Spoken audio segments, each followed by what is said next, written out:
Olá, tudo bem convosco? Eu sou o Ricardo Crispim e este é o 24º episódio da segunda temporada do podcast Uma Velha Questão. Viver mais anos, em alguns casos, empurra-nos para a necessidade de recorrermos à ajuda de outrem, e isso até poderia ser motivo de regozijo não fossem os profissionais insistirem em atribuir estatuto à idade, quando, na verdade, o estatuto é a dependência. Por dependência, de acordo com o Decreto-Lei nº 101/2006, de 6 de junho, e cito, a situação em que se encontra a pessoa que, por falta ou perda de autonomia física, psíquica ou intelectual, resultante ou agravada por doença crónica, demência orgânica, sequelas pós-traumáticas, deficiência, doença severa e ou incurável em fase avançada, ausência ou escassez de apoio familiar ou de outra natureza, não consegue, por si só, realizar as atividades da vida diária. No caso das pessoas que recorrem a equipamentos ou serviços sociais, geralmente a lente pela qual são vistas é a lente da dependência.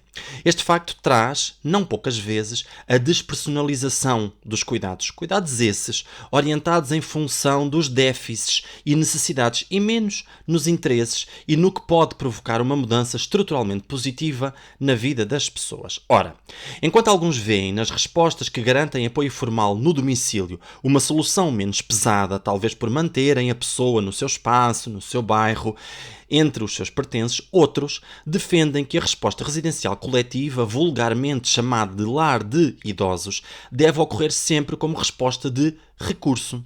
Em qualquer uma das opções, o que parece prevalecer numa lógica de mercado feroz é a ideia de que a humanização no cuidado paga-se.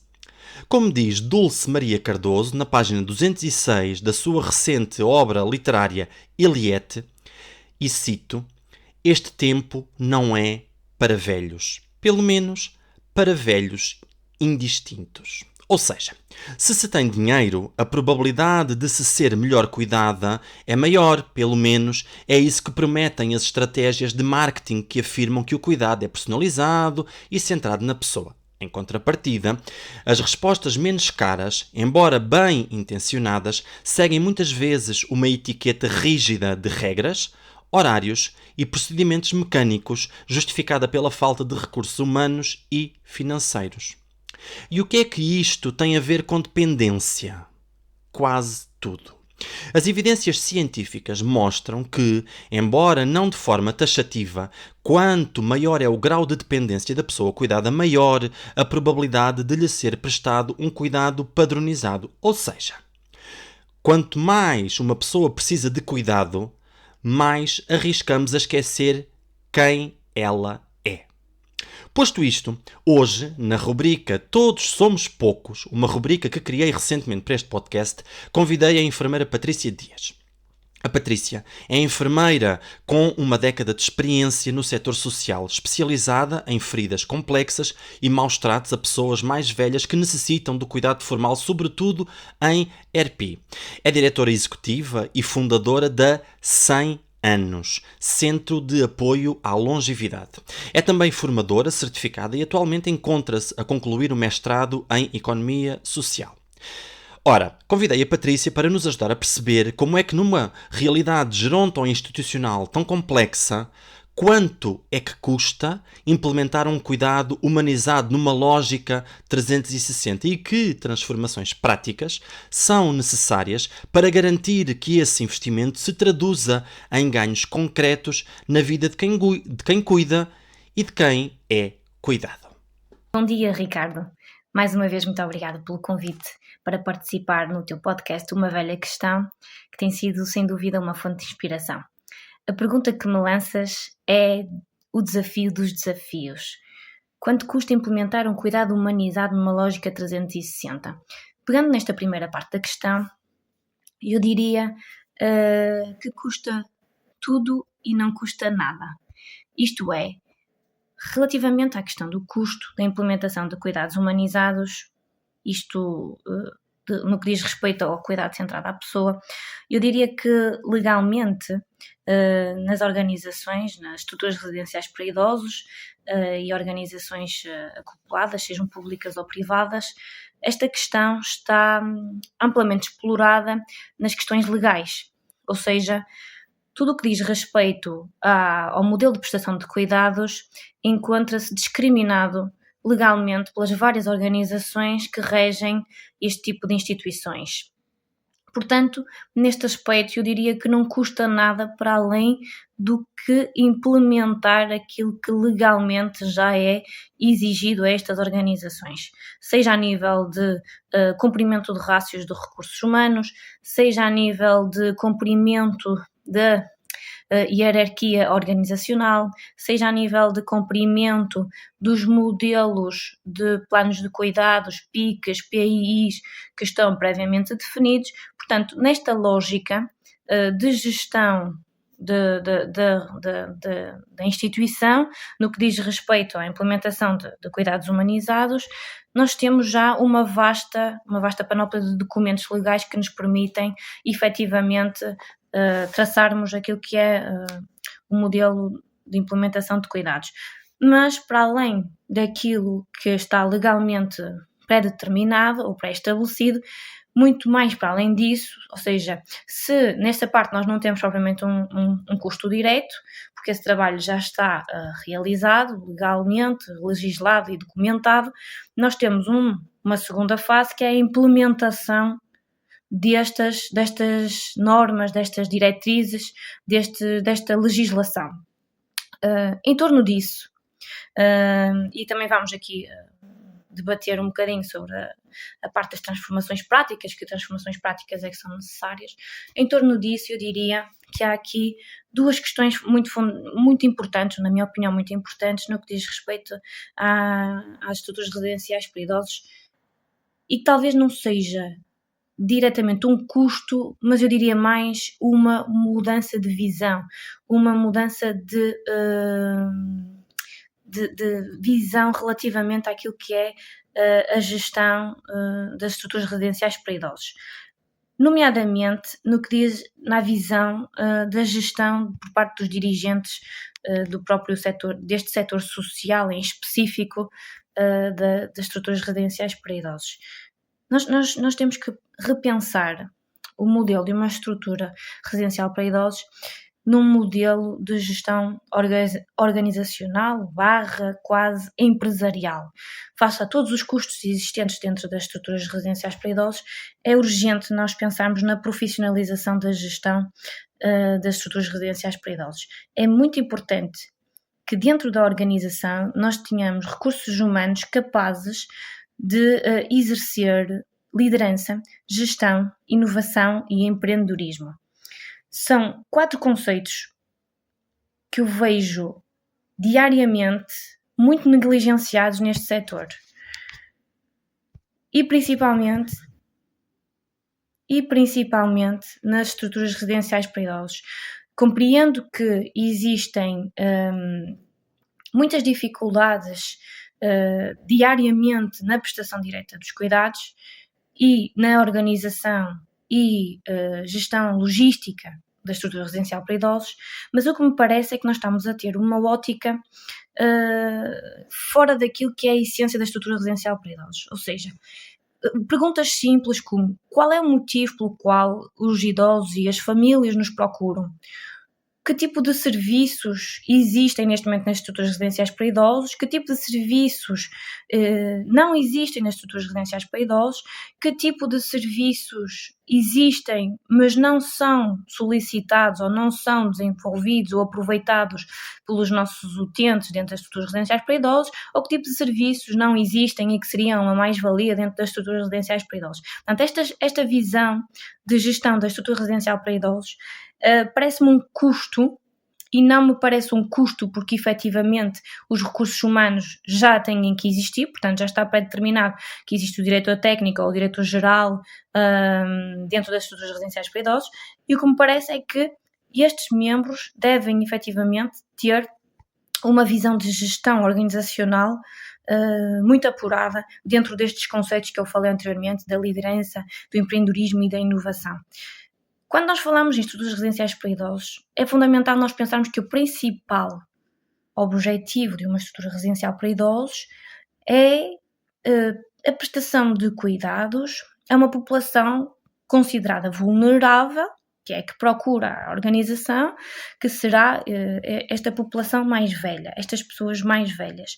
Analisando de uma forma transversal o motivo das procuras destas pessoas mais velhas às organizações, nós entendemos que algumas delas dizem respeito a situações de dependência física, dependência cognitiva.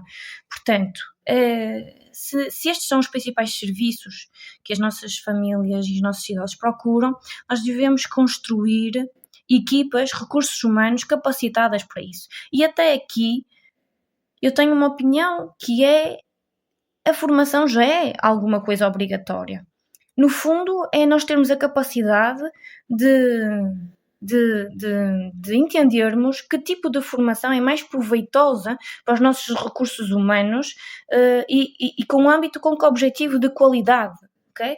Portanto, é assim que eu vejo esta questão do custo e estas transformações práticas. No fundo, as transformações práticas passam muito por uma mudança de liderança, por mudanças a nível de visão do setor, por uma mudança relativamente à importância que os recursos humanos têm e à valorização dos recursos humanos têm dentro das estruturas residenciais para idosos. Portanto, custa tanto como custa nada, Ricardo. Custa tanto como nós efetivamente termos uma visão de que qualidade de vida para uma pessoa idosa ou para uma pessoa mais velha dentro de uma estrutura residencial para idosos é de tal forma um conceito vago, individualizado e abstrato que dificulta, ainda tem árdua tarefa de implementar modelos de cuidados humanizados que por si só, para serem humanizados, devem roçar a individualidade, a personalização. Daí que eu continuo a achar que neste momento nós já temos tantas ferramentas legais, documentais, de estratégia, de que urge mesmo esta profissionalização de gestão, esta mudança de visão e de liderança do setor social, e não só. Esta mudança de liderança, essencial a qualquer meio empresarial, ainda faz mais sentido nós também trazermos aqui a humanização da gestão de recursos humanos e da gestão operacional e da gestão destas estruturas residenciais para idosos, que eu acredito que em modelos em que a liderança, a inovação e o empreendedorismo sejam implementados, e tenho observado de perto algumas organizações com esse registro, efetivamente nós conseguimos depois caminhar para cuidados mais próximos daquilo que são cuidados humanizados numa lógica 360. Portanto, fica aqui a minha humilde opinião sobre o assunto. E, mais uma vez, obrigado por este desafio. Obrigado, Patrícia, pelo teu contributo. Da excelente reflexão que nos deixas, destaco a urgência de uma mudança de visão no setor social. O amadorismo, por vezes encoberto por uma espessa camada de boa vontade, que em alguns casos é mesmo o que mantém estas organizações à tona, acaba por obscurecer a necessidade de uma gestão verdadeiramente profissional. Estamos a falar de estruturas que gerem milhares e milhares de euros, mas, mais importante ainda, centenas de vidas, cada uma com uma história, interesses e necessidades e complexidades próprias. Personalizar a gestão destes espaços do cuidado exige uma reforma estrutural nas lideranças. Boas lideranças são vitais para garantir cuidados de qualidade, bem como para posicionar estrategicamente estas estruturas num setor em crescimento e, por isso, cada vez mais competitivo. Dependendo da natureza jurídica da organização, temos provedores, presidentes ou proprietários que, apesar das boas intenções, muitas vezes não são especialistas na gestão do setor social. O mesmo se passa com as direções técnicas. Se os profissionais que assumem funções de direção técnica não investem numa especialização, numa pós-graduação ou num mestrado que os prepare convenientemente para liderar com visão estratégica e inovação, assistimos quase inevitavelmente à repetição de modelos do tempo da outra senhora, que é, como quem diz, modelos saturados e bolorentos, que já não servem às necessidades do presente. E a Patrícia ainda nos deixa outra dica. Olá novamente, Ricardo.